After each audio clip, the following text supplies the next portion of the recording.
Hi students, in today's lecture we are going to start with the fifth module, that is chapter number 12, secondary storage structure. In this chapter we are going to study mass storage structure, disk attachment, disk scheduling algorithms, disk management, and then finally swap space management. Let's quickly start with mass storage structure. As we all know, magnetic disks provide a biggest secondary storage device, right? And these disks come in different sizes and speeds. Why it is called magnetic disks? Because the information is stored magnetically. Let's quickly study the structure of magnetic disk. So this is the moving head disk mechanism. You can see that each disk platter has a flat circular shape like CD. So these are called disk platters and they are in circular shape. They are very similar to CDs. There will be two surfaces. One is the upper surface and the lower surface. Both the surfaces will store the information.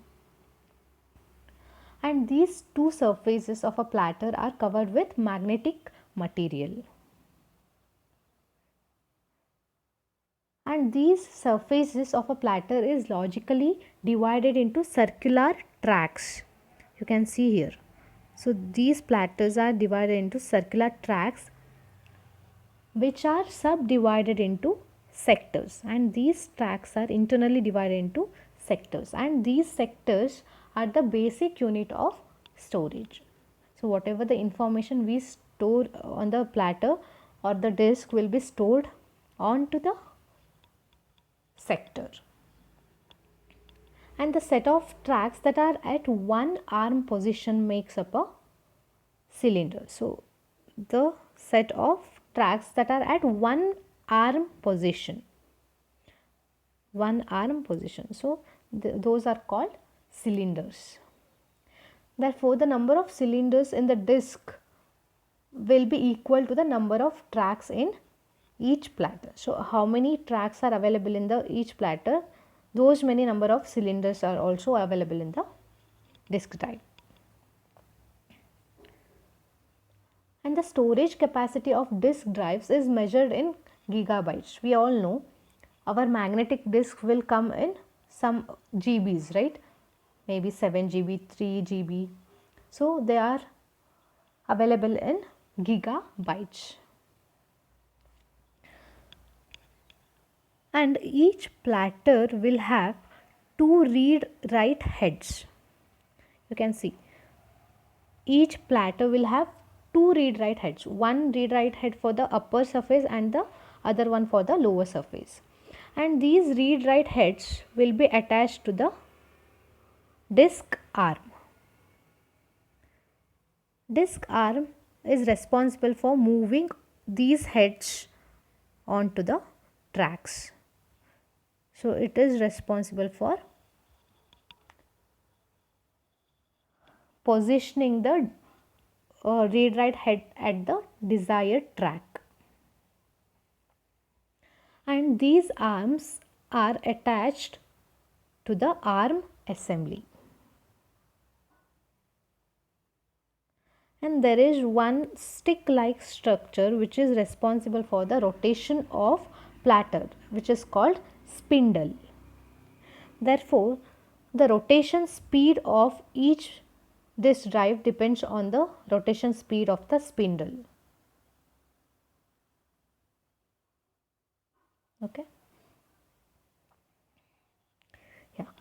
Drives rotate at 60 to 200 times per second. So the rotation speed of drives are 60 to 200 per second, means they revolve at the speed of 60 to 200 times for every second. And there are disk speed is divided into two parts. The transfer rate is nothing but the rate at which data flow between the drive and the computer. So It is nothing but the speed of data flow from drive and the computer. And the second part is positioning time, that is also called random access time. It is the time to move disk arm to desired cylinder. That is nothing but searching for the desired cylinder where the information is actually stored or where the information need to be stored. That is called random access time. It is the time to move disk arm to the desired cylinder.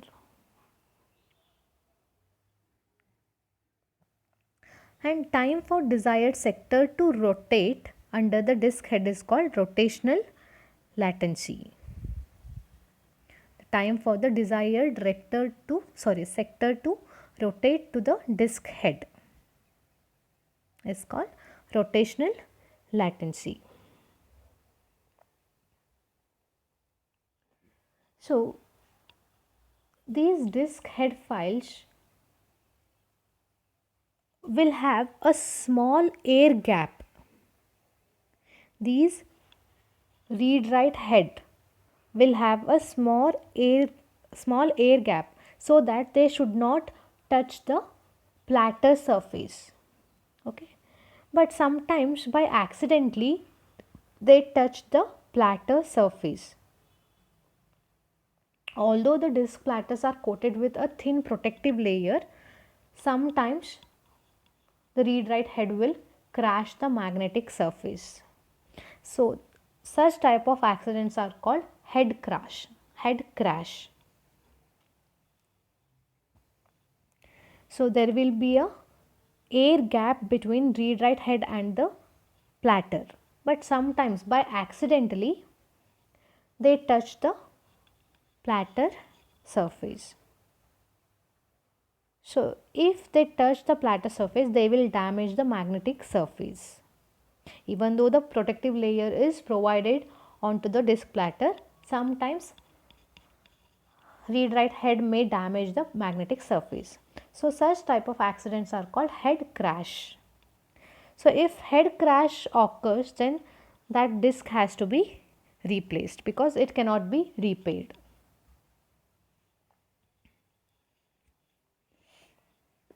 And we all know that these disks can be removable, right?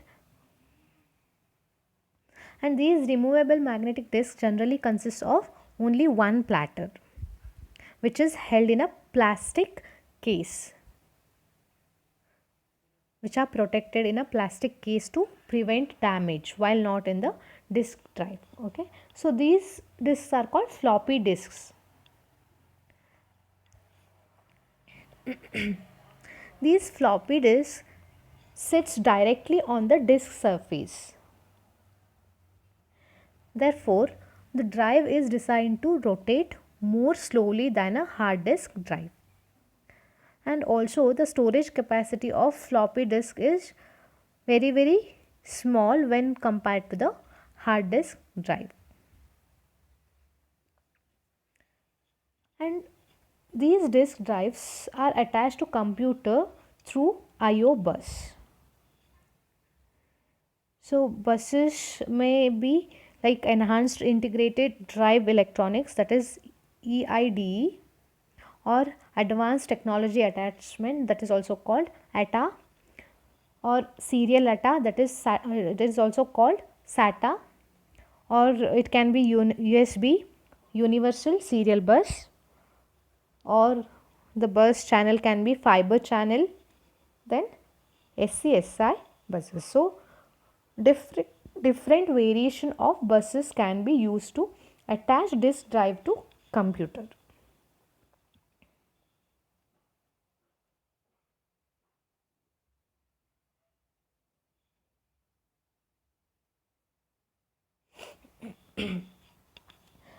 Next comes is the magnetic tapes.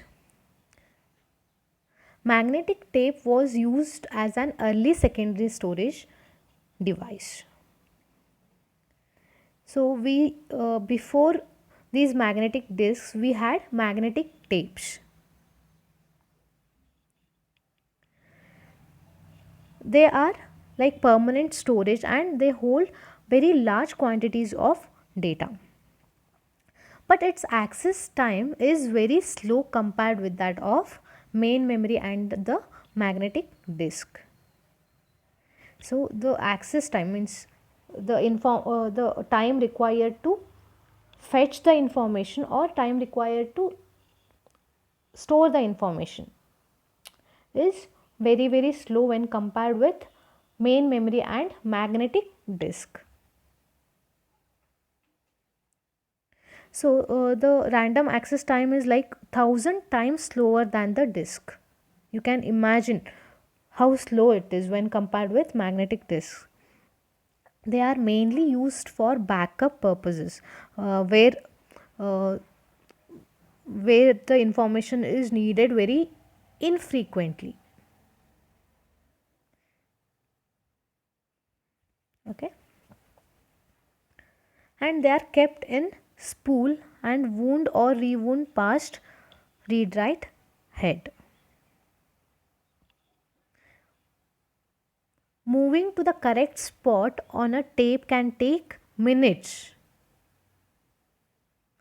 You can imagine if it is taking several minutes to find the correct spot, then it will be very slower, right? But once it is positioned, tape drives can write data at speeds comparable to disk drives. So once it finds the correct location, it writes or reads the data as very similar to our disk drives. And these tape capacities will be in terms of 20 GB or 200 GB. So it varies from 20 GB to 200 GB. So when it is compared with hard disk, magnetic disk, the storage capacity is very large but access time is very slow. And the common technologies used in this case are 4 mm, 8 mm, 19 mm, or LTO2 and STLT. So these are the names of magnetic tapes. So 4 mm, 8 mm, 19 mm, these are the width of the drives. Okay. So in the next class we are going to study disk structure.